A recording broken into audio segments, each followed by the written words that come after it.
ಉಡುಪಿ ಜಿಲ್ಲೆಯಲ್ಲಿ ಒಟ್ಟು 1,53,114 ಹೆಕ್ಟೇರ್ ಕೃಷಿ ಭೂಮಿ ಕೃಷಿಯನ್ನು ಅವಲಂಬಿಸಿ ರೈತರು ಕೃಷಿಯನ್ನ ಮಾಡ್ತಾ ಇದ್ದಾರೆ. ಅದರಲ್ಲಿ ಭತ್ತ ಮತ್ತು ಉಳಿದ ಕಮರ್ಷಿಯಲ್ ಕ್ರಾಪ್ ಗಳಾದ ಅಡಿಕೆ, ತೆಂಗು ಇದೆಲ್ಲ ಕೃಷಿಯನ್ನ ನಿರಂತರವಾಗಿ ಮಾಡಿಕೊಂಡು ಬರ್ತಾ ಇದ್ದಾರೆ.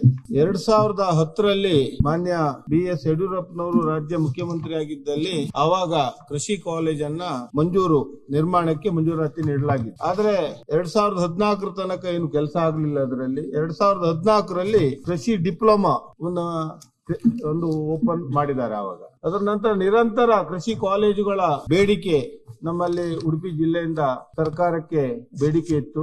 ಆ ಅದರಲ್ಲಿ 300 ಎಕರೆ ಜಾಗದಲ್ಲಿ ಕೃಷಿ ಡಿಪ್ಲೊಮಾವನ್ನ ಮಾಡಿ ಕೃಷಿ ಹಾಸ್ಟೆಲ್, ಕಾಲೇಜು ಕಟ್ಟಡ ಎಲ್ಲ ಮತ್ತೆ ಲ್ಯಾಬೋರೇಟರಿ ಎಲ್ಲ ಸುಸಜ್ಜಿತ ಎಲ್ಲಾ ವ್ಯವಸ್ಥೆಗಳ ಮೂಲಭೂತ ಸೌಕರ್ಯಗಳು ಇದ್ರೂ ಇನ್ನೂ ಸರ್ಕಾರ ಕೃಷಿ ಪದವಿಯನ್ನ ಅಲ್ಲಿ ತೆರಲಿಕ್ಕೆ ಇನ್ನೂ ಮನಸ್ಸು ಮಾಡದೇ ಇರುವುದು ನಮ್ಗೆಲ್ಲ ದುಃಖದ ವಿಷಯ.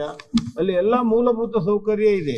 ಆದ್ರೆ ಸಚಿವರು ಉತ್ತರದಲ್ಲಿ ಕೊಟ್ಟಿದ್ದಾರೆ, 18/6/2022 ನಡೆದ ಪರಿಣಿತ ಸಮಿತಿಯ ಸಭೆಯ ನಡುವಳಿಯಲ್ಲಿ ನೂತನ ಕೃಷಿ ಕಾಲೇಜುಗಳ ಪ್ರಸ್ತಾವನೆಯನ್ನು ಪರಿಗಣಿಸಿದೆ. ನೂತನ ಕಾಲೇಜನ್ನು ಆರಂಭಿಸಲು ಮೊದಲು ಪ್ರಸ್ತುತ ಚಾಲ್ತಿಯಿರುವ ಕಾಲೇಜನ್ನು ಬಲಪಡಿಸಲು ನಿರ್ಧರಿಸಲಾಗುತ್ತದೆ ಕೊಟ್ಟಿದ್ದಾರೆ. ಆದ್ರೆ ಮೊನ್ನೆ ಬಜೆಟ್ ನಲ್ಲೂ ಬೆಳಗಾವಿನ ಅಥಣಿಯಲ್ಲಿ ಹೊಸ ಕೃಷಿ ಮಹಾವಿದ್ಯಾಲಯ ಪ್ರಾರಂಭ ಮಾಡಬೇಕೆಂದು ಪ್ರಸ್ತಾವನೆಯನ್ನ ಇಟ್ಟಿದ್ದಾರೆ. ಇಲ್ಲಿ ಎಲ್ಲಾ ಮೂಲಭೂತ ಸೌಕರ್ಯಗಳಿದ್ರು, 300 ಎಕರೆ ಜಾಗ ಉಂಟು, ಎಲ್ಲಾ ಕಾಲೇಜಿಗೆ ಬೇಕಾದ ಎಲ್ಲಾ ಮೂಲಭೂತ ಸೌಕರ್ಯಗಳಿದ್ರು ಯಾಕೆ ಕೃಷಿ ಕಾಲೇಜುಗಳನ್ನ ಓಪನ್ ಮಾಡುವುದಿಲ್ಲ ಅಂತ ನಾನು ಸಚಿವರ ಹತ್ರ ಕೇಳಬಯಸ್ತೇನೆ.